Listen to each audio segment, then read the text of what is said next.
В воскресенье, 8 июля, примерно в 14:30 в УВД столицы поступило сообщение о том, что на один из магазинов на набережной Махаджиров совершено разбойное нападение. На место происшествия выехали сотрудники правоохранительных органов. По предварительным данным, 7 неустановленных лиц, угрожая огнестрельным оружием, требовали у продавцов и хозяина магазина денежные средства. Получив отказ, преступники нанесли телесные повреждения владельцу магазина и его другу, находившемуся в тот момент рядом. Затем злоумышленники скрылись с места происшествия. По данному факту создана оперативно-следственная группа.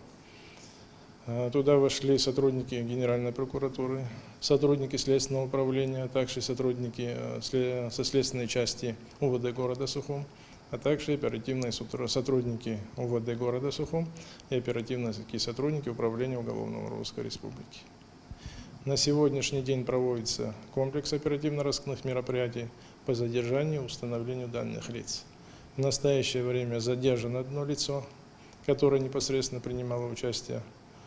У задержанного изъято огнестрельное оружие, пистолет Макарова.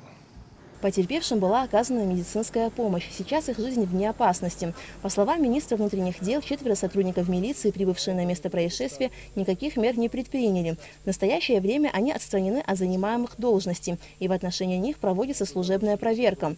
Произошедшее вызвало беспокойство среди населения. Особенно людей встревожил тот факт, что владельцем магазина, где произошло разбойное нападение, является наш соотечественник, вернувшийся на родину из Турции. Обеспокоенные граждане собрались в Министерстве по репатриации. К ним на встречу пришли министр внутренних дел, спикер и депутаты Народного собрания Абхазии. Большая часть нашего народа находится за рубежом. Все делает государство возможное и невозможное для того, чтобы народ воссоединить.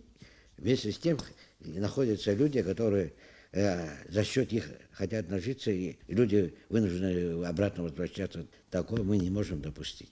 Мы должны жить по закону. Произошедшее событие, безусловно, огорчило всех. Виновные в совершении противоправных действий должны понести справедливое наказание в рамках закона, подчеркивали собравшиеся.